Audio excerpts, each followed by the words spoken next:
नमस्कार, बहुत स्वागत है आपका। आप देख रहे हैं यूपी मांगे उत्तर, आपके साथ मैं हूं आसिफ शेख। यूपी मांगे उत्तर में आज बात राज्यपाल आनंदीबेन पटेल और सीएम योगी की मुलाकात की, कैबिनेट में फेरबदल के कयासों की और कयासों पर जारी सियासत की। यूपी में विधानसभा चुनावों में अब ज्यादा वक्त नहीं रह गया है और ऐसे में कोरोना से जंग के बीच आज सीएम योगी राज्यपाल से मुलाकात करने के लिए राजभवन पहुंचे। खास बात यह कि जिस वक्त में सीएम ने राज्यपाल से मुलाकात की, सीएम करीब 18 मंडलों का दौरा कर और हालात का जायजा ले चुके हैं। सरकार का कहना है कि सीएम कोरोना से जारी जंग और व्यवस्थाओं के बारे में राज्यपाल को अवगत कराने पहुंचे हैं। मगर क्या इस मुलाकात के मायने यहीं तक हैं? ऐसे ही कई सवाल हैं जिनके जवाब जानने की कोशिश करेंगे। एक बड़ा और खास पैनल भी हमारे साथ जुड़ेगा और जो तस्वीरें इस वक्त हम आपको दिखा रहे हैं, ये तस्वीरें तब की हैं जब मुख्यमंत्री योगी आदित्यनाथ राज्यपाल आनंदीबेन पटेल से मुलाकात करने के लिए राजभवन पहुंचे। सरकार का, संगठन का यही कहना है कि कोविड से लड़ी जा रही जंग, उसकी तैयारियों, व्यवस्थाओं, चुनौतियों, उन्हीं पर बात करने के लिए सीएम राज्यपाल से मुलाकात करने पहुंचे हैं। लेकिन बार बार सवाल फिर वही कि क्या इस मुलाकात के मायने यहीं तक हैं, तब जबकि यूपी कैबिनेट में फेरबदल की अटकलें तेज हैं।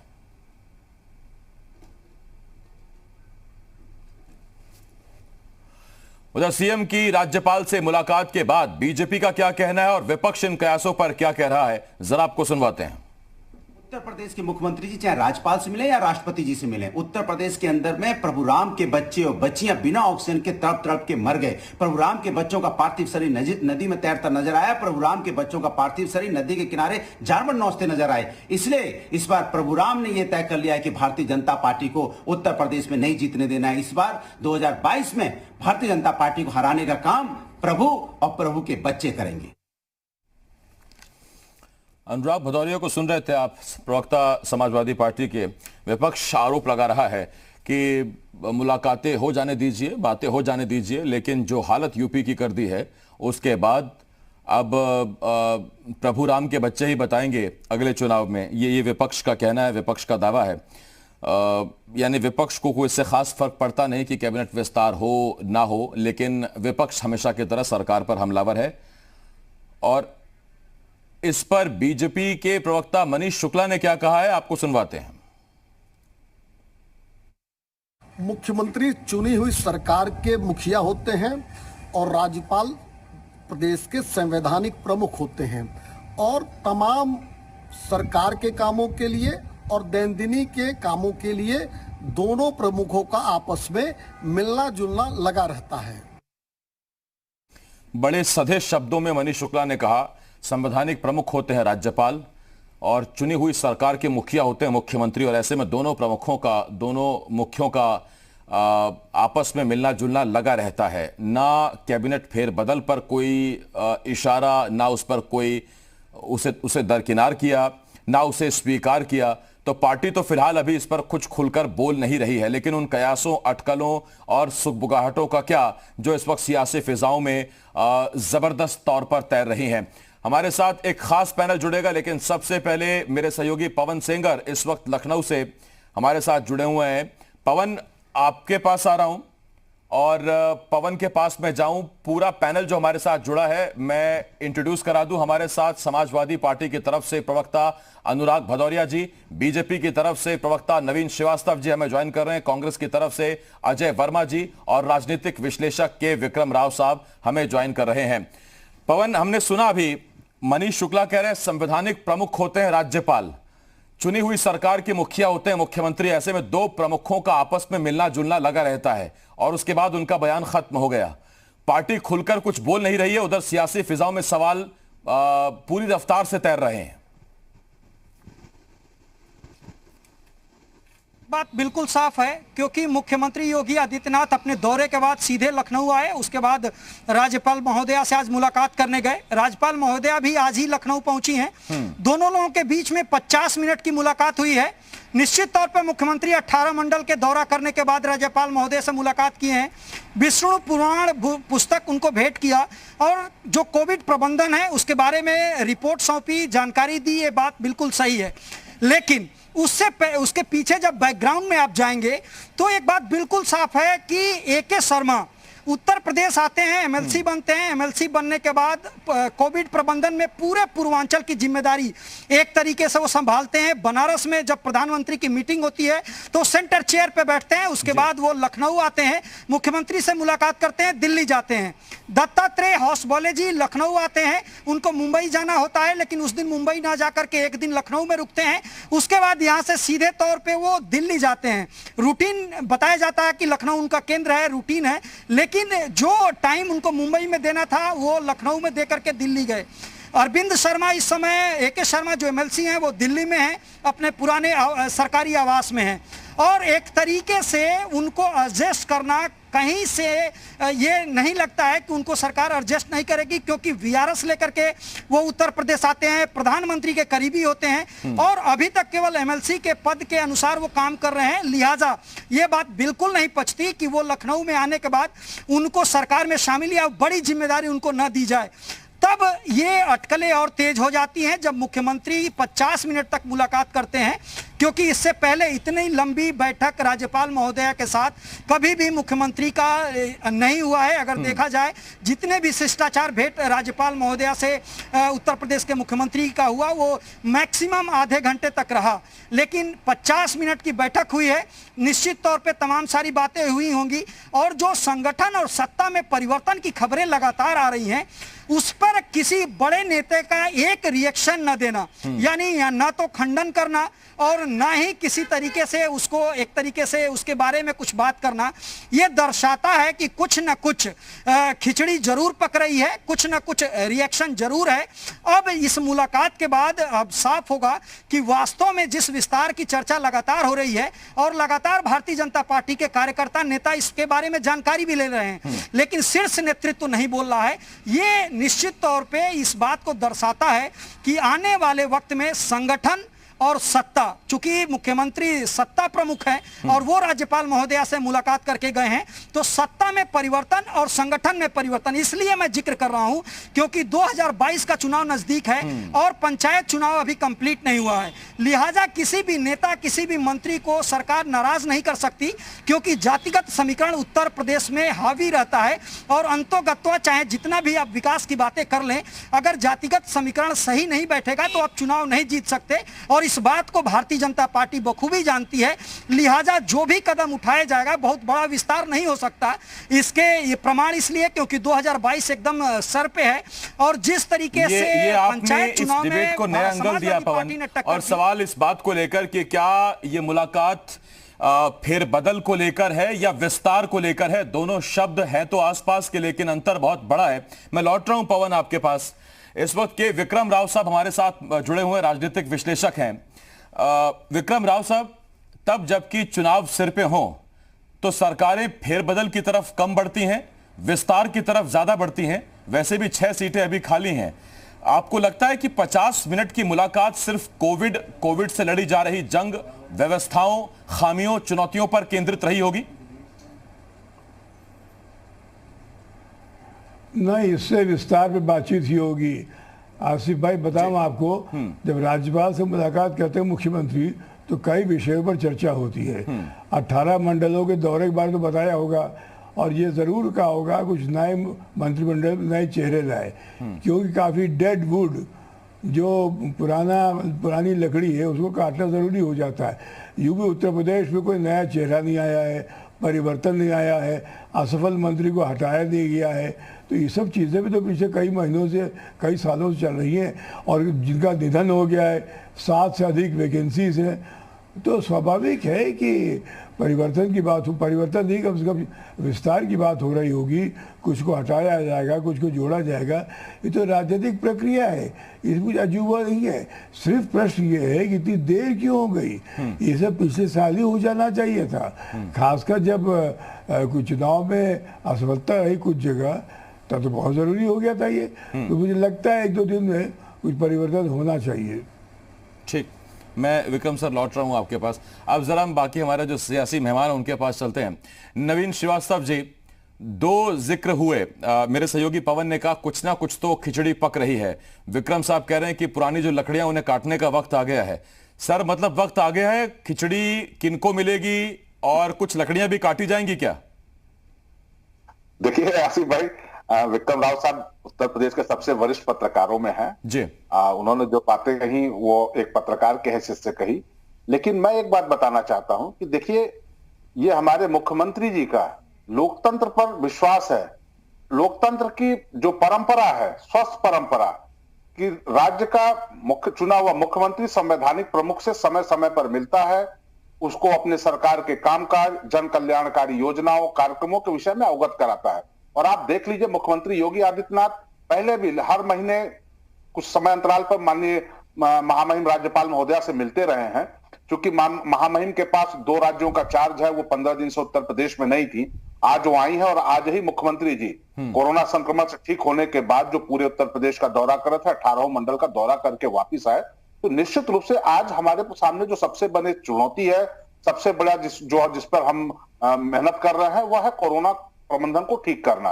और मुख्यमंत्री जी के नेतृत्व में जिस प्रकार से उत्तर प्रदेश ने कोरोना के अत्यधिक घातक दूसरी लहर से उबरने में सफलता पाई है, उसके विषय में, और वैज्ञानिकों ने जो आशंका जताई है कि तीसरी लहर आएगी, उसमें बच्चे भी प्रभावित हो सकते हैं, उसको लेके हम क्या तैयारियां कर रहे हैं, आज की इस चर्चा का मुख्य विषय यही था। लेकिन बाकी विपक्ष और मीडिया को कयास लगाने दीजिए, वो कयास लगाने के लिए स्वतंत्र हैं। एक बात बहुत अच्छी लगी मुझको, मैं कहना चाहता हूं, मेरे मित्र अनुराग भदौरिया जी ने अभी बाइट उनकी मैं सुन रहा था, बार बार प्रभु श्री राम का नारा दिया। मैं तो ये प्रभु श्री राम की ही कृपा कहूंगा कि प्रभु राम के जो लोग द्रोही थे, अब वो प्रभु राम का भी नाम ले रहे हैं। इससे बड़ी हमारी मोदी जी और योगी जी की सफलता नहीं हो सकती है। ये आपने ऐसा छेड़ा है सर आखिरी वक्त में कि मुझे नहीं पता कि मैं भदौरिया साहब से जो सवाल पूछने वाला था वो उसका जवाब पहले देंगे या वो अभी प्रभु राम पर ये चर्चा केंद्रित हो जाएगी। लेकिन खैर, आपने चूंकि भदौरिया साहब का जिक्र किया है तो मैं भदौरिया साहब के पास ही जा रहा हूं।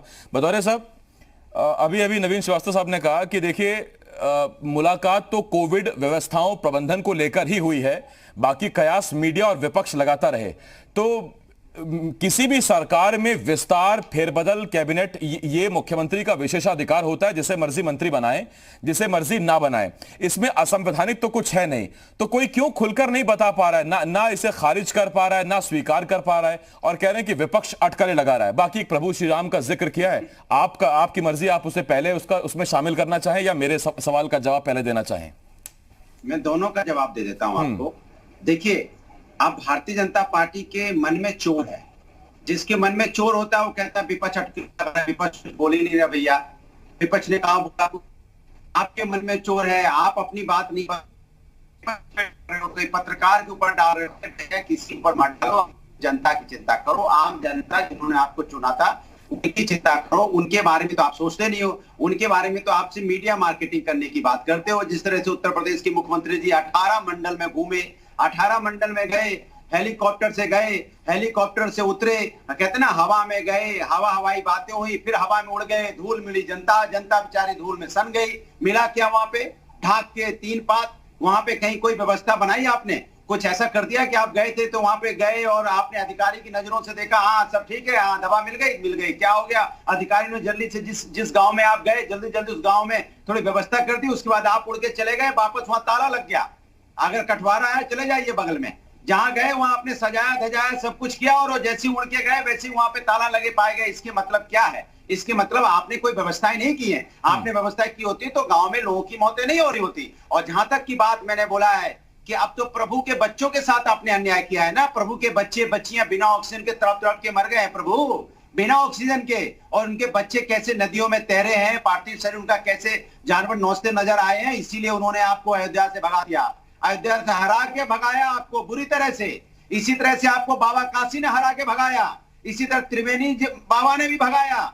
आपको सब भगाने में लगे हैं, मथुरा काशी से लेके। आपको कोई अब नहीं रखना चाहता, क्योंकि उनको पता है कि आप बच्चों के साथ अन्याय कर रहे हो, उनके बच्चों के साथ अन्याय कर रहे हो। जब प्रभु राम के या प्रभु के बच्चों के साथ आप अन्याय करते हो तो वो आपके कैसे हो सकते हैं? इसीलिए आपकी हार, इसीलिए तो आप हार रहे हो ना। इसीलिए मैं आपसे अभी भी कहता हूं, आप जनता की बात क्या करो, बहकाने वाली बातें मत क्या करो। आप चाहे राज्यपाल जी से मिलो, राष्ट्रपति से मिलो, प्रधानमंत्री से मिलो, हमें विपक्ष को कोई लेना देना नहीं। हमें जो लेना देना है कि आपने ब्लैक वायरस की दवा कहां है ये बताओ। येलो वायरस की दवा का, फंगस की दवा कहां है? ना ब्लैक फंगस की दवा आप समय से दे पा रहे हो, ना येलो फंगस की दवा दे पा रहे हो, ना व्हाइट फंगस की दवा दे पा रहे हो, ना आप समय से लोगों को आपने ऑक्सीजन दिया, समय से बेड दिया, ना समय से वेंटिलेटर दिया, ना समय से एम्बुलेंस दिया। कितने लोगों की मौतें हो गई। ठीक, अजय जी, मैं अजय वर्मा जी के पास जा रहा हूं। भदौरिया साहब, गांव में लोगों की मौतें हो रही है। भदौरिया साहब, आता हूं मैं आपके पास। अब देखिए, जब आपने प्रभु राम का जिक्र किया तो प्रभु राम ने कहा था सबको बराबरी का अधिकार मिले, तो आप ही के मित्र हैं अजय जी, उनको जवाब देने का मौका नहीं मिलेगा तो कैसे चलेगा? भदौरिया साहब, एक मिनट, मंडल का दौरा कर लिया। अरे हम कहते हैं 20 मिनट का दौरा। आता हूं भदौरिया साहब, आता हूं आपके पास। एक मिनट प्रभु, जनता की समस्या का समाधान करो। अरे एक मिनट रुकिए ना सर। भदौरिया साहब, एक मिनट आप भी रुकिए, और नवीन जी आप भी रुकिए।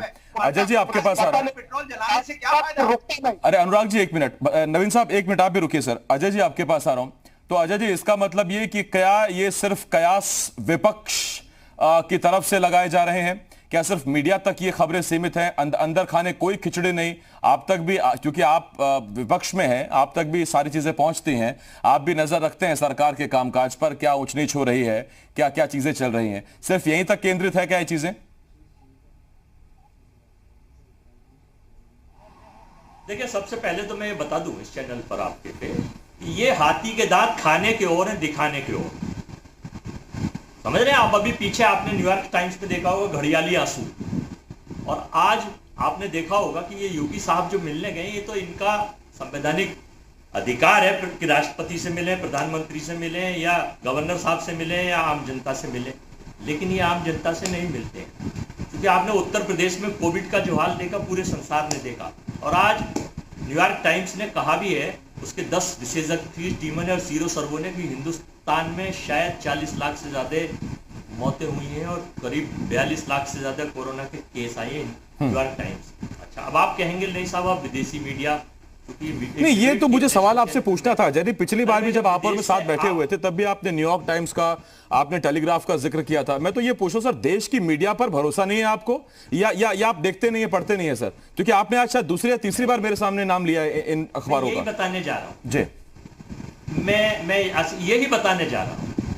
जब आप कोविड, आपके ऑक्सीजन सिलेंडर आप पर नहीं होते, आप पर दवाइयां नहीं है, आपकी मौतों की लाइन लग रही है, शमशान में लाइन, हॉस्पिटल में लाइन, तो पूरे संसार से देश के ज्ञानवान डिग्रीधारी प्रधानमंत्री जी मदद मांगते हैं। ऑस्ट्रेलिया से, डेनमार्क से, स्वीडन से, इटली से, जर्मन से सिलेंडर, कंसिलेटर, सारी चीजें आती हैं। तो बहुत अच्छी चीजें हैं, वो विदेश से आई है साहब, और देश की जनता के लिए आई है। और अगर अखबार कोई विशेषज्ञ भारत के हित में, देश की जनता के हित में दे रहा है, तो विदेशी मीडिया पर क्यों भरोसा है? देश का मीडिया नहीं है? अरे भाई, जब देश का आप जैसा मीडिया असलियत दिखाया बताए, तो फिर पता चले, फिर आपका भरोसा तो हम सबसे पहले मानेंगे। लेकिन कारण क्या है? सरकार ने मीडिया पे एक तरह से जो कैप्चर करा हुआ है, वो जो चाहते हैं। आज भी क्या आप सोच रहे हैं कि कोरोना की स्टेज, ये चाहते हैं कि पॉजिटिविटी दिखाइए। अच्छी बात है, पॉजिटिविटी दिखाइए, लेकिन नेगेटिविटी जो आपके फैला दी है, जो देश में फैली हुई है, चाहे रोजगार में ले लीजिए, व्यापार में ले लीजिए, टैक्सेज में ले लीजिए, जीएसटी में ले लीजिए, झूठ में ले लीजिए, इनके आईटी सेल में ले लीजिए, किस चीज में ये झूठ नहीं बोलते, और उसके बाद ये कहते हैं नहीं साहब, हमसे सच्ची कोई सरकार नहीं है। तो अपने मुंह मियां मिट्ठू बनने वाली बात भारतीय जनता पार्टी के नेता, प्रवक्ता, इनके वीर, इनके बयानवीर, इनका मुझे ब्रेक पर जाना है, लेकिन ब्रेक पर जाने से पहले मैं आपसे जरूर सवाल पूछूंगा। मैं आपसे पूछूंगा एक सवाल पवन से मैं और पूछना चाहता हूं।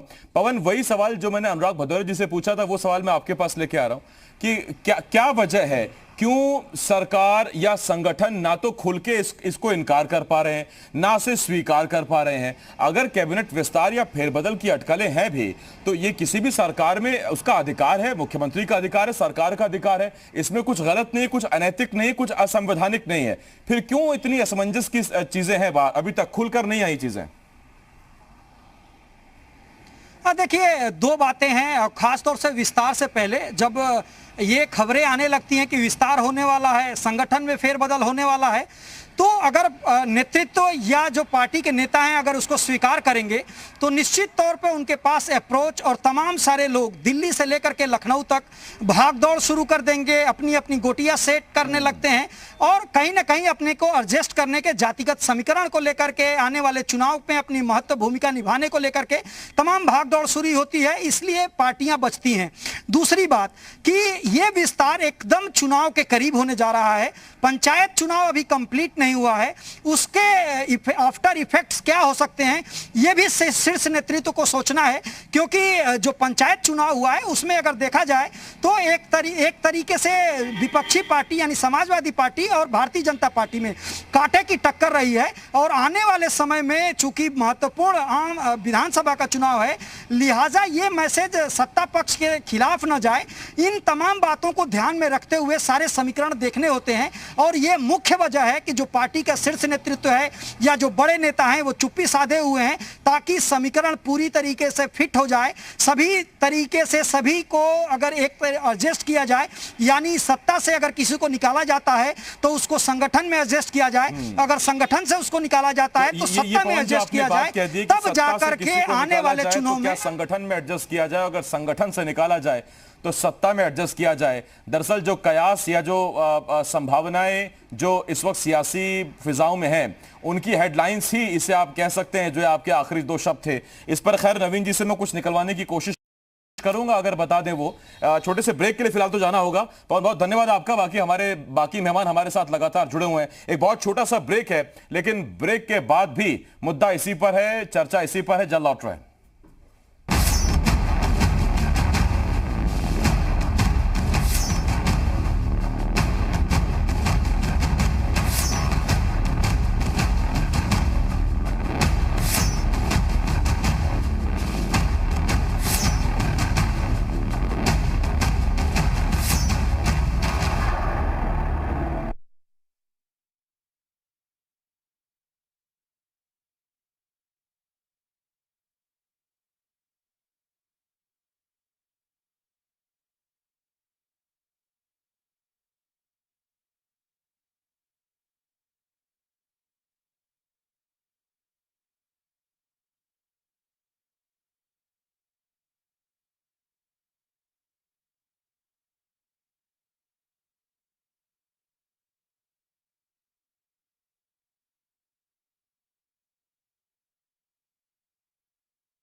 ब्रेक के बाद हाजिर आप देख रहे हैं यूपी मांगे उत्तर, और यूपी मांगे उत्तर में आज हम बात कर रहे हैं मुख्यमंत्री योगी आदित्यनाथ ने राज्यपाल आनंदीबेन पटेल से मुलाकात की है। बताया जा रहा है 50 मिनट तक, करीब करीब यानी 1 घंटा ये मुलाकात चली है। 50 मिनट ये मुलाकात चली है दोनों नेताओं, दोनों राज्यपाल और मुख्यमंत्री के बीच में। और इस पर संगठन ये कह रहा है, पार्टी ये कह रही बीजेपी कि देखिए ये कोविड की तैयारियां, व्यवस्थाओं, चुनौतियों, व्यवस्थाओं को लेकर ये चर्चा हुई है। उधर कयास कई हैं, कयास कैबिनेट फेरबदल को लेकर हैं, क्या कुछ चेहरे ऐड होंगे या सिर्फ ऐड होंगे या कुछ उसमें से हटेंगे, कुछ संगठन में शिफ्ट होंगे या संगठन के कुछ लोग सत्ता में आएंगे। यही वो तमाम सवाल है जिनके जवाब जानने की कोशिश कर रहे हैं। खास पैनल हमारे साथ जुड़ा हुआ, एक बार फिर हम सीधा आपको अपने मेहमानों की तरफ लिए चलते हैं। समाजवादी पार्टी की तरफ से अनुराग भदौरिया जी, बीजेपी की तरफ से नवीन श्रीवास्तव जी, अजय वर्मा जी कांग्रेस की तरफ से, और साथ ही साथ राजनीतिक विश्लेषक के विक्रम राव साहब हमारे साथ जुड़े हुए हैं। नवीन जी, जैसा मैंने कहा था ब्रेक के बाद मैं आपके पास आऊंगा, मेरा सवाल आपसे वही है। सर, हमने देखा है सरकारें खुलकर कई बार कह देती हैं कि हाँ देखिए उस तारीख को मंत्रिमंडल विस्तार संभव है, कुछ नाम है, चर्चा चल रही है। क्या वजह है आने वाले विधानसभा चुनाव से पहले कोई जाति विशेष, कोई वर्ग विशेष खफा ना हो जाए, नाराज ना हो जाए, क्या उसकी चिंता है? या जो नेता लॉबिंग में शुरू हो जाते हैं, दौड़ धूप करने लगते हैं, उसमें वो हौच पौच ना हो जाए, उसकी चिंता है? देखिए आसिफ जी, सरकार में, संगठन में परिवर्तन करना नहीं करना ये हमारा शीर्ष नेतृत्व तय करता है, और जब तय होती है तो सारी चीज पब्लिक डोमेन होती हैं, ऐसी कोई चीजें नहीं है। लेकिन मैं चूंकि थोड़ा विषयांतर करना चाहूंगा, हमारे दोनों जो हमारे राजनीतिक मित्र हैं उन्होंने बहुत सारी बातें कही, मैं कुछ चीजों को कहना चाहूंगा। हमारे अजय वर्मा जी ने अंतर्राष्ट्रीय अखबारों की और बहुत सारी खबरों की लेकर सरकार के विषय में कहा, वह तो आपके टूल किट से ही स्पष्ट हो गया था, जिसमें यह था कि मोदी की छवि इसमें भी धूमिल नहीं, उसको धूमिल करना है। जो वायरस स्ट्रेन है उसको इंडियन स्ट्रेन, मोदी स्ट्रेन नाम देना है। विदेशी मीडिया पत्रकारों से मिलकर सरकार को के खिलाफ खबरें चलवानी है, वो चल रही हैं। एक चीजें चली कि नदियों में शव कर रहे हैं। मैं बता दूं आपको आसिफ भाई, मैं हाजीपुर का रहने वाला, किनारे मेरा घर है। हमारे सनातन धर्म में बहुत सारे ऐसे संप्रदाय हैं जिसमें अगर लोगों की मौत होती है तो उनका अग्निदाह न करके प्रवाह किया जाता है। कम उम्र में मरने वाले बच्चों की, आग से जलने से मरने वालों की, या सांप काटने से मरने वालों को भी जल प्रवाह करने की परंपरा रही है। लेकिन नमामि गंगा योजना जब शुरू हुई तो लोगों में जागरूकता बढ़ी, सरकारों ने सख्ती की। तो अब क्या करते हैं लोग कि गंगा नदी के किनारे ले आके जो रेत है उसमें शव गाड़ देते हैं, और इनके इस दुष्प्रचार की अंतर्राष्ट्रीय स्तर पर उसकी पोल कब खुली? जब 3 वर्ष पुराना दैनिक जागरण का प्रयाग कहा गया उस तरह की फोटो। एटीपी न्यूज पर पंकज झा की कई वर्ष पहले की रिपोर्ट है उन्नाव की, जहां पर 100 से अधिक इस प्रकार के शव मिले थे। इसको जो ये प्रचारित किया गया कि कोरोना संकट काल से निपटने में सरकार नाकाम और इतनी सारी मौतें हो गई, तो यह इनका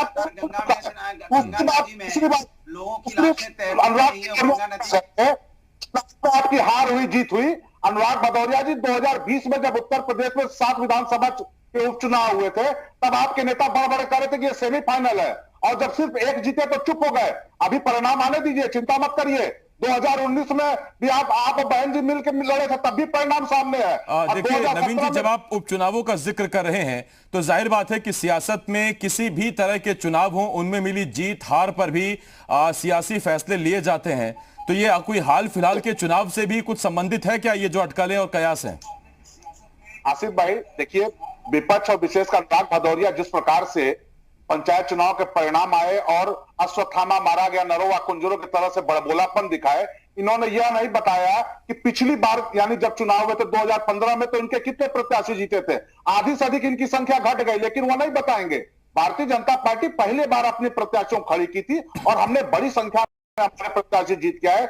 बड़ी संख्या में ऐसे लोग जो हमारे उत्साही कार्यकर्ता थे, टिकट न मिलने के कारण निर्दलीय या विरोधी मिले, वह भी एक बड़ी संख्या जीत के आई है। और हाथ कंगन को आंसी का प्रत्यक्ष प्रमाण की क्या जरूरत? अभी चुनाव होने वाले हैं ब्लॉक प्रमुख, जिला पंचायत, तो उसके परिणाम सामने आएंगे। एक चीज मैं कहना चाहूंगा कि विपक्ष का जो निर्लज्ज रवैया रहा, लाशों को लेकर जो इन लोगों ने राजनीति की, उसकी अब पोल खुल गई है और देश ने देख लिया है कि ये कोई नहीं है। लेकिन कुछ मीडिया के लोगों का और विपक्ष ने जिस प्रकार से कोरोना से लड़ाई में हमारी लड़ाई को कमजोर करने का काम किया, वैक्सीन के प्रति गुमराह करने का काम किया राहुल गांधी और अखिलेश यादव ने। आज अखिलेश यादव कह रहा है कि टीका तो एग्जाम कराओ, वो अखिलेश यादव भूल गए जब उन्होंने कहा था कि ये मोदी की वैक्सीन है, हम नहीं लगवाएंगे। उनके एक एमएलसी ने कहा कि इसको लगवाने से लोग नपुंसक हो जाते हैं। राहुल गांधी कहां गए जब कहते थे कि ये संदिग्ध है ये वैक्सीन? भारत के लोगों को मोदी जी बना रहे हैं। शर्म आनी चाहिए आप लोगों के इस ओछे राजनीति आचरण पर। मैं नवीन जी लौट रहा हूं इस पर आपके पास।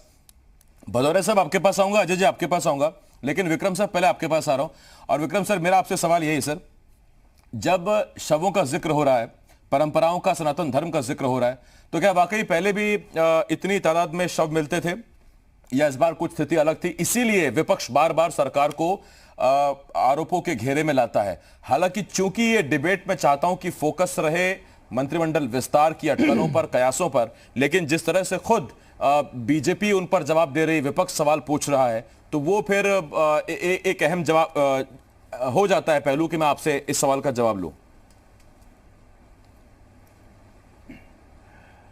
आसिफ भाई, मेरा बड़ा मनपसंद सवाल पूछा आपने जी। अब करीब 10-11 राज्यों की रिपोर्टिंग कर चुका हूं ऐसे हालातों में जी, तो थोड़ा ज्ञान तो आ ही गया मुझको जी। अमूमन मुख्यमंत्री मिलते हैं राज्यपाल से 3 कारणों से। एक तो उन्हें अवगत कराना होता है राज्यों में क्या हो रहा है, पिछली मुलाकात से आज की मुलाकात में। ये जरूरी है, राष्ट्रपति का भी अधिकार है जानने का, राज्यपाल का अधिकार है कि उनके लोग आगे बताएं कि राज्य में क्या हो रहा है। कोविड की असफलता हुई है, नौकरशाही निकम्मी हो गई है, इसे बताना जरूरी है, राज्यपाल को जानना होता है। दूसरी बात ये होती है कि ये बहुत दिन से मिले नहीं होंगे और दोनों एक ही पार्टी के नेता हैं, तो राजनीति में जरूर चर्चा हुई होगी, आगे दोनों भाजपा ही है। अब ममता बनर्जी मोदी से या थोड़ी बात करेंगी या धनखड़ से थोड़ी बात करेंगी वो राजनीति के बारे में, उनका तो अलग विचारधारा होती है। और तीसरी बात जो यहाँ संभव नहीं लगती है कि जब इस्तीफा देना होता है, मुख्यमंत्री जब राजभवन जाते हैं तो हम रिपोर्टर लोग कान खड़े करते हैं कि त्यागपत्र तो नहीं दे रहे हैं, यहाँ ऐसी कोई नौबत तो है ही नहीं। तो मुझे लगता है कि कैबिनेट रिशफल बारे में ज़रूर बात हुई होगी और राजनीति के बारे में बात हुई होगी, पंचायत चुनाव में क्यों नुकसान हुआ, क्या हुआ, इस बारे में चर्चा की होगी। दोनों एक ही दल के हैं, लेकिन इसमें अजूबा क्या है भाई, राजनीति में ये सब चीज़ें ज़रूरी हो जाती हैं। मुलायम सिंह जब थे वो जाते थे मोतीलाल वोरा के पास तो बताया करते थे कहाँ क्या हो रहा है। ये सब चीज़ें साधारण है, लेकिन इसको छुपाने की ज़रूरत नहीं है, बता देना चाहिए। और देखिए, लोकतंत्र में आसिफ भाई जितना खुला होगा, जितना अच्छा होगा वो तो बेहतर रहेगा। जितना रबड़ को दबाने की कोशिश करेंगे, खबर रबड़ होती है, उतना ही रबड़ उछलेगा, उतनी खबर उछलेगी। सर, ये जो आपने बात कही है, इससे वो तमाम जो उम्मीदवार हैं उनके मन में जरूर लड्डू फूटे होंगे कि विक्रम सर की बात सुन ली जाए, कम से कम बता ही दिया जाए कि अगर कुछ ऐसा हो रहा है तो फिर यहाँ से शुरू हो, हम भी कुछ अपना जोर लगाएं। नवीन जी भी समझ रहे होंगे, भदौरिया साहब भी समझ रहे होंगे। भदौरिया साहब, मैं आता हूँ आपके पास, लेकिन उससे पहले मैं अजय जी आपके पास आ रहा हूँ। अजय जी देखिए, मैं नहीं चाहता सर कि वो विदेशी मीडिया, न्यूयॉर्क टाइम्स, उस पर हम चले जाएं। उत्तर प्रदेश की डिबेट है, मैं चाहता हूँ फोकस हम उसी पर रखें। तो मेरा बाकी आपकी मर्जी है सर, आप अपनी बात रख सकते हैं। अजय जी, मेरा सवाल उसी पर है कि चुनाव है और जाहिर बात है चुनाव से पहले सरकारें बिल्कुल कोशिश करती हैं कि कैबिनेट में सारे पद भरे रहें, हर जाति, वर्ग, जिला, मंडल, हर किसी को प्रतिनिधित्व मिले सरकार में। इसमें गलत है क्या कुछ? नहीं, लोकतंत्र है, लोकतांत्रिक व्यवस्था के तहत सब चीज सही है। लेकिन ये जो उत्तर प्रदेश में कवायद चल रही है, it's only the face saving. सरकार केवल अपना फेस बचाकर अपनी साख बचाना चाहती है। क्यों? कि लोकप्रिय देश के राजा की जो छवि थी वो लोगों में 63% थी, वो घट के रह गई 33%। ये पूरे देश के अखबारों की, मीडिया की खबरें बता रहा हूँ, 33% रह गई। अब चुनाव आपने बंगाल में देखा, कितनी खूबसूरत जीत देश के राजा के नेतृत्व में देश के राजा को मिली, आपने बिहार में देखा और आपने पंचायत चुनावों में देखा। तो उत्तर प्रदेश में ऐसा भी हो सकता है कि चूंकि परंपरा है बीजेपी में, योगी साहब का चेहरा बदल के हो सकता है कि किसी रिटायर्ड IAS अफसर या किसी वारंट जो लेके उनको हो सकता है नया चीफ मिनिस्टर फेस बना दे। क्योंकि आप हर स्टेट के चुनावों में देख लीजिए बीजेपी की, मैं रेसो उद्घाटन जो कर रहा हूं ना, इसमें कोई आप डाउट ना समझे, ये एक पार्ट है इसी का कि हो सकता है कि चूंकि बहुत फेस सेविंग लाशें, नहीं, आपका जो इशारा है अजय जी, मैं बखूबी समझ रहा हूं कि आप किस तरफ इशारा कर रहे हैं। हमारे सहयोगी पवन ने भी जैसे AK शर्मा साहब का जिक्र किया, और जाहिर बात है कि VRS लेकर MLC बनने तो नहीं आए हैं AK शर्मा। नहीं, अजय जी सुनिए, मेरी बात सुनिए, आप ही से पूछ रहा हूं अजय जी, मेरी बात सुनिए, मैं आप ही से पूछ रहा हूं अजय जी। लेकिन तब जबकि योगी को तमाम बीजेपी शासित राज्यों के के लिए ब्रांड एम्बेसडर आदर्श के तौर पर पार्टी रखती रही है, इस तरह की संभावनाएं आपको नजर आती है क्या? देखिए, वो हाथी के दांत खाने के और दिखाने के और। आपने अभी उत्तराखंड में ताजा उदाहरण नहीं देखा त्रिवेंद्र रावत जी का, वर्तमान रावत जी का। उत्तराखंड आप इसका नतीजा है, और बहुत सारे स्टेट्स हैं। यहाँ सब देखिए, पॉलिटिक्स और बाहर में हर चीज संभव है। और इस बीजेपी सरकार में क्योंकि यहाँ एकल स्वामित्व चलता है, पार्टी नहीं चलती है। जहां पार्टी छोटी हो जाती है, एकल स्वामित्व बड़ा हो जाता है, वहां हर चीज संभव होती है। यहाँ एकल स्वामित्व संभव है। आपने देखा कि देश के बाबा रामदेव किस तरह से देश के डॉक्टर्स की, नर्सों की, मेडिकल्स की और इसकी बेइज्जती कर रहे हैं। और अगर और कोई करता, अब तक अजय वर्मा, एसपी सिंह या और कोई होता तो जेल में 188 या 124 का मुकदमा दर्ज होकर बंद हो गया होता। लेकिन वो चूंकि he is the partner of the government, वो चाहते हैं कि 4 लोगों के, हिंदुस्तान की पूरी रणनीति 4 लोगों को उन्होंने संभाल रखी है। और ये जर्मन के शासक हिटलर, जर्मन के एडोल्फ हिटलर जो वहां के डिक्टेटर थे, उनका भी यही उद्देश्य था कि देश के व्यापार, मूव और रीढ़ को 4 लोगों को दे दो, क्योंकि उन 4 को कंट्रोल करना, संभालना बहुत आसान है 98% लोगों के मुकाबले। तो देश के और उत्तर प्रदेश के 24 करोड़ की जनता भारत से पूछती है, हिंदुस्तान से पूछती है, मांगती है उत्तर, योगी साहब, कि आप सारी चीज फेलियर थे, आपको इस वक्त सारी चीजें देनी थी। आप और आरएसएस के लोग केवल फेस सेविंग के लिए बैठक कर रहे हैं, कैसे छवि बचाई जाए, कैसे निरंतर प्रदर्शन चेंज हो, ये हो। अरे भाई, पहले इस देश को व्यापार दो, नौकरी दो, रोजगार दो। कोविड से जो बच्चे मर गए हैं, और मैंने तो एक मांग आपके चैनल पर और करी थी कि जिले इलाई को अगर पुनः कर रहा हूं मैं, फोटो सेशन का इतना शौक है, तो जितने लोग मरे हैं, चाहे 1 मरा है या 1 लाख मरे या 1 करोड़ मरे हैं, उन सबके सर्टिफिकेट पे भी प्रधानमंत्री साहब का फोटो छपना चाहिए। जब हर चीज पे फोटो सेशन होता है, तो इस कब्रिस्तान का, गंगा का और सारी नदियों का, हॉस्पिटल का, लाइन का, अस्पताल का जो हालात हैं इस वक्त, मीडिया को ये कह दिया गया है, जो मेरे पास सूचनाएं आती हैं छनके, कि आप केवल लोगों को पॉजिटिविटी दिखाइए, नेगेटिविटी से कोशिश करिए दूर रह जाए। चलो, ये तो अच्छी सोच है, लेकिन आप उसके बदले एक्चुअल, आपने देखा 1600 कुछ शिक्षक थे, उनके मामले में भी कोई निर्णय नहीं हुआ है। तो आखिर कब तक आप छुपाएंगे, कब तक बचाएंगे? हाथी के दांत खाने के ओर है, दिखाने के ओर है। ठीक है, मैं पूछ लेता हूं, मैं लौट रहा हूं आपके पास अजय जी। दिखाइए, अजय जी ठीक है, मैंने काफी वक्त दिया आपको। आप सर न्यूयॉर्क से लेके उत्तर प्रदेश, लखनऊ तक आपने जितने टॉपिक लेने थे, आपने सारा उसमें शामिल किया। अब जरा भदौरिया साहब को वक्त मिलना चाहिए। मैं लौट रहा हूं आपके पास। नवीन जी, अभी तो आप सुन लीजिए अजय जी क्या कह रहे हैं, भदौरिया साहब क्या कह रहे हैं, उसके बाद में आता हूं आपके पास। भदौरिया साहब, पहले मैं आपके पास आ रहा हूं। आप इत्तेफाक रखते हैं अजय जी के सवालों से, उनके आरोपों से? देखिए, मैंने बहुत देर से सबकी बातें सुनी है, तो मुझे भी अनइंटरप्टेड दीजिएगा 5-7 मिनट, जिसे सबको आपने दिया। नहीं, 5-7 मिनट तो बहुत है, लेकिन आप बोलिए, आप बात करिए सर।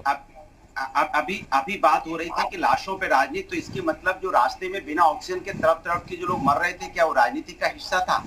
या जो शमशान घाट पे जो लकड़ियां नहीं मिल रही थी, इतनी मौतें हो रही थी, वो भी राजनीति का हिस्सा था क्या? या शमशान घाट पे जो लोग लाइन लगाए थे, अपने परिवार वालों के पार्थिव शरीर लेके बैठे थे और उनको वहां पे जगह नहीं मिल रही थी, वेटिंग लिस्ट थी, वो भी राजनीति का हिस्सा था क्या? या जो हॉस्पिटल में बेड की व्यवस्था नहीं थी, इतनी ज्यादा मरीज आ गए थे, वो भी राजनीति का हिस्सा था क्या? या जो वहां पे आपने एम्बुलेंस समय से नहीं भेजा, क्या वो भी आपके राजनीति का हिस्सा था क्या? वेंटिलेटर आप समय से नहीं पहुंचाए, वो भी राजनीति का हिस्सा था। मतलब लोगों की मौतें हो रही है और आप कह रहे हो लास्ट में राजनीति। अरे, परिवार के परिवार उजड़ गए, परिवार के परिवार खत्म हो गए, और आप लाशों की राजनीति बता रहे हो? आप माने इससे ज्यादा अमानवीय बात कोई कर सकता है क्या? ये बीजेपी कर सकती है। दूसरी बात, आप कह रहे थे कि यहाँ पे वर्ग, किस वर्ग को रिझाना चाहते हैं? कोई वर्ग नहीं, पूरा उत्तर प्रदेश का हर वर्ग के घर से मौत हुई है, हर वर्ग भारतीय जनता पार्टी से परेशान है। अब भारतीय जनता पार्टी को कोई देखना नहीं चाहता। और जहां तक भारतीय मुख्यमंत्री जी के जो दौड़े की बात है ना, 18 जो मंडल दौड़ा है, इसे पंचायती चुनाव में हार गए, ये हार के भागे हैं। जैसे कोई हारता है ना, फिर ये हेलीकॉप्टर भागता है, उनको लगता है अरे भैया हम तो अयोध्या हार गए, हम काशी हार गए, गोरखपुर हार गए, हम तो त्रिवेणी हार गए, लखनऊ हार गए, चलो उलन खटोला उड़ाओ, चलो जनता के पास कुछ मार्केटिंग मैनेजमेंट करें। ये चुनाव एजेंडा लेके चले थे, जनता की मदद करनी होती है तो साल भर पहले आपने, जब कोविड यहाँ पे आया था, साल भर पहले आपने ऑक्सीजन की व्यवस्था कर दी होती, साल भर पहले आपने हॉस्पिटल की व्यवस्थाएं कर दी होती, साल भर पहले आपने बेड की व्यवस्थाएं, वेंटिलेटर और एम्बुलेंस की व्यवस्थाएं कर दी होती, जो आपने नहीं की थी। आप उस समय मार्केटिंग मैनेजमेंट कर रहे थे, अवार्ड ले रहे थे, ऑक्सफोर्ड यूनिवर्सिटी का अवार्ड, ये मैगजीन का अवार्ड। और भैया कोविशील्ड आपकी जो वैक्सीन का मामला है, दूसरों पे आप आरोप मरते हो। आपके हाल तो ये है, जिसको पहली डोज मिली है कोविशील्ड की, दूसरी डोज उसको कोवैक्सीन की लगा देते हो, और जिसको कोवैक्सीन की मिली है उसको कोविशील्ड की लगा देते हो। आप तो लोगों की जिंदगी से खेल रहे हो। और जो वैक्सीन लगवाने जाते हैं, 3 महिलाएं गई थी शामली में, उनको आप वैक्सीन की जगह कुत्ता काटने वाला इंजेक्शन लगा देते हो। ये आपका एडमिनिस्ट्रेशन है, इसीलिए हेलीकॉप्टर लेके घूम रहे हो आप। कि आपको ये भी नहीं पता है कि आपके धरातल पे चल क्या रहा है। इसीलिए कहते हैं वीआईपी कल्चर छोड़िए। पुराने जमाने में राजा क्या करते थे, भेष बदल के जाते थे, देखते थे सही काम हो रहा है कि नहीं हो रहा है। आप भेष बदल के जाते हैं, ये वीआईपी कल्चर। अच्छा नौक जी, सवाल आया मेरे मन में सर, आप ही से पूछ रहा हूँ। ये दूसरी बार डिबेट में जब आप कह रहे हो कि हेलीकॉप्टर से मुख्यमंत्री घूम रहे हैं, सर इतना बड़ा प्रदेश, 75 जिले, एक दिन में 3 जिलों के दौरे, सड़क मार्ग से संभव है क्या, या पहली बार किसी सरकार ने हेलीकॉप्टर का इस्तेमाल किया है? मैं आपसे पूछ रहा हूं, अगर आप समस्या जानना चाहते हैं ना तो बाई रोड जाइए ना, और बाई रोड जाइए, वीआईपी कल्चर छोड़िए, पता चल जाएगा समस्या क्या है। आप देश की सेवा करना चाहते हैं ना, जनता की सेवा करना चाहते हैं कि मीडिया मैनेजमेंट करना चाहते हैं, तय ये है। पहले आप तय कर लीजिए कि आप अगर हेलीकॉप्टर लेके जाएंगे, आधी धूल से दुनिया को भर देंगे, वहां अधिकारी आपको अपनी आंखों से दिखाएगा तो क्या समस्या को दिखाएगा? वो तो ऐसे सजा देगा एक पूरे रात भर में। जिस सेंटर में आप जाओगे, उस सेंटर में सारी व्यवस्था देखने को मिलेगी। वहां बिस्लरी की बोतल भी मिलेगी, ऑक्सीजन सिलेंडर मिलेगा, नया चद्दर बद्दर सब मिल जाएगा, और सारे बेड अच्छे मिलेंगे। आप उड़ के आओगे, उसके बाद फिर हवा में सारी बातें उड़, जैसे हवा में आदमी उड़ जाता है वैसे सारी बातें भी वहां से उड़ जाती हैं। ठीक, अनुराग जी देखिए, विपक्ष के तौर पर आपकी प्रतिक्रिया बहुत जरूरी है। अनुराग जी, विपक्ष के तौर पर आपकी प्रतिक्रिया जरूरी है। आपने एक लॉजिक दिया, राष्ट्रपति भदौरे साहब, आपने एक बात कही, आपने कहा कि रातों रात अधिकारी चद्दर बदल देंगे, बिस्लरी का पानी लगा देंगे, जाहिर बात है। लेकिन सर कोविड के जो आंकड़े 3 लाख की टेस्टिंग के ऊपर गिर रहे हैं, तो क्या इन आंकड़ों पर आपको शक है, या आपको लगता है कि नहीं, व्यवस्थाएं कुछ तो हैं, उसी वजह से ये आंकड़े गिर रहे हैं? देखिए, उत्तर प्रदेश की जहां तक बात कर लें तो उत्तर प्रदेश में आंकड़ों से कलाबाजी है, और मौतों की संख्या तो कम नहीं हो रही है। अगर आपकी बात मान लें तो पूरे देश की मौतों की संख्या कम हो रही है क्या? अरे 4000, जब यहाँ पे 4 लाख के केसेस आते थे तब भी मौतें 4000 थी, और आप करीब 2 लाख के करीब अगर केसेस आ रहे हैं पूरे देश में, तब भी मौतें 3,500-4,000 हो रही हैं। इसके मतलब कहीं ना कहीं कुछ तो गंभीर मामला है। और उत्तर प्रदेश क्या, तो मतलब सुभान अल्लाह है, उत्तर प्रदेश की तो बात ही छोड़ दीजिए। यहाँ तो अंधेर गर्दी है। यहाँ तो ये मीडिया मैनेजमेंट के लिए उन्होंने लोग बैठाए हुए हैं जो मीडिया मैनेजमेंट करते हैं, जिनका काम यही है। ये इनके ऊपर से काला चश्मा लगवा देते हैं ये लोग, और उनको जो देखना है वो ऐसा चश्मा है, वो जादुई चश्मा, काला तो नहीं, जादुई चश्मा चढ़ा देते हैं अपने जो मुख्यमंत्री इनके हैं। ठीक भदौरे साहब, लेकिन देखिए, वही जो दिखाते हैं, मैं दर्शकों से एक बात जरूर कहना चाहूंगा कि जहां आपको बीजेपी के प्रवक्ता अपनी बातें रखते दिखाई दें, जहां आपको विपक्ष के प्रवक्ता अपने सवाल रखते दिखाई दें, तब तक आप समझिएगा कि चीजें ठीक चल रही हैं, कोई दिक्कत है नहीं। क्योंकि जहां फिर इस तरह की चीजें होती हैं या सत्ता पक्ष की तरफ झुकाव दिखता है तो वो फिर दिखने लगता है। बाकी जब विपक्ष के मजबूती से अपनी बात रखें, उनको वक्त मिले, सत्ता पक्ष जवाब देने के लिए तैयार हो, उसको भी वक्त मिले, तो समझिएगा कि लोकतंत्र अभी जीवित है। मैं लौट रहा हूं इस पर आपके पास। नवीन जी, आपके पास आ रहा हूं। नवीन जी, मैं सवाल ऐड करूंगा तो लंबी लिस्ट ऐड हो जाएगी, क्योंकि अजय जी से मैंने पहले पूछा, कई सवाल उन्होंने पहले दागे हैं, भदौरिया साहब ने उसमें और धार लगा के कुछ और सवाल दागे हैं, तो पहले आप उन्हीं के सवालों का जवाब दे दे तो बेहतर रहेगा।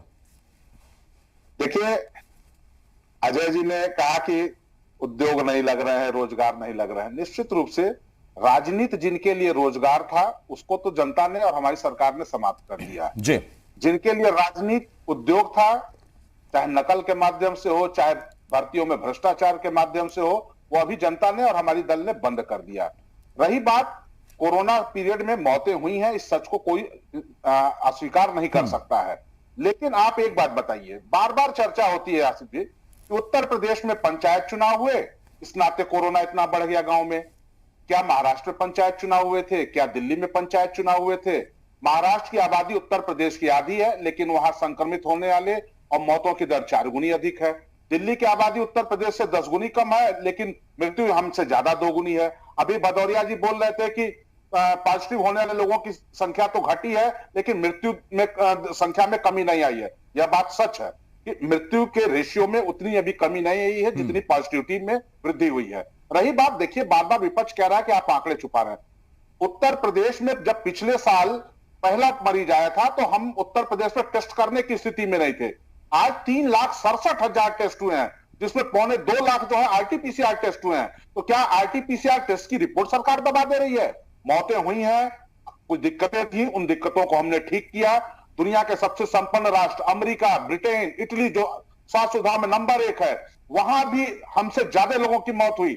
लेकिन अनुमान लगाने में हमारे विशेषज्ञ भी चूक किए। हम, ये बात सही है कि इतनी तीव्र गति से 30 गुनी अधिक तीव्रता से दूसरी लहर आएगी, इसका पूर्वानुमान पूरी तरह से नहीं था। लेकिन हमने संघर्ष में लड़े। हम आज पॉजिटिविटी रेट हो, मृत्यु दर को कम करना, वो सारे काम हमने किए। रही बात भदौरिया जी बार बार चुनाव की बात करते हैं और ये कितना झूठ बोलते हैं, इनको मैं कई बार हर चैनलों पर बोल चुका हूं। और इस व्यक्ति को पार्टी का प्रवक्ता, इनको ये पता नहीं है। गोरखपुर में कितने संक्रमित है, कितने लोगों की मौतें हो गई हैं। यहाँ तो हमारे लोगों की लाशें नदी में तैरती नजर आती हैं, नदी के किनारे पड़ी होती है, ऊपर से कफन भी लेके जाते हो, कफन भी चोरी करके।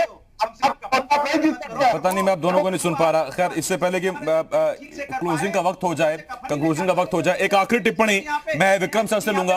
विक्रम सर, आपके पास आ रहा हूं, उसके बाद मैं इसको वाइंड अप करता हूं इस प्रोग्राम को। सर, विक्रम सर, आपसे मेरा सवाल ये, देखिए सर, ये तो हम जानते हैं सियासत से आप पूछिए कुछ भी, अमूमन सियासत जवाब वही देना चाहती है जो वो देती है और जो उस वक्त वो मुफीद समझती है।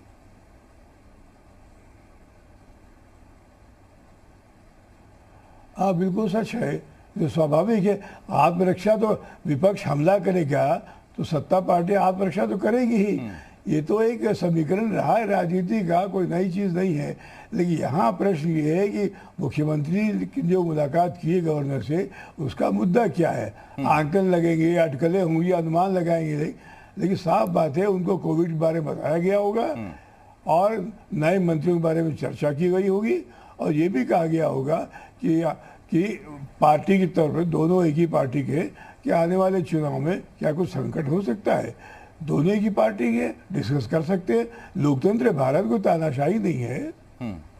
ठीक, बाकी रही एक बात कि राज्यपाल को पूरा अधिकार और पूरा हक है राज्य में हो रही घटनाओं को लेकर, सियासी अपडेट्स को लेकर और राज्य की व्यवस्थाओं को लेकर, और मुख्यमंत्री का फर्ज है कि वो राज्यपाल को अपडेट कराएं, उनको अवगत कराएं। इसे सिर्फ यहीं तक सीमित देखा जाए या इसके मायने कुछ अलग है, यही जानने की कोशिश की थी। बहुत धन्यवाद आपका नवीन श्रीवास्तव जी, अनुराग भदौरिया जी, अजय जी, के विक्रम राव साहब, बहुत बहुत धन्यवाद आपका हमारे साथ जुड़ने के लिए। एक छोटा सा ब्रेक है, ब्रेक के बाद भी जी उत्तर प्रदेश उत्तराखंड पर खबरों का सिलसिला लगातार जारी है। बहुत जल्द लौट रहे हैं।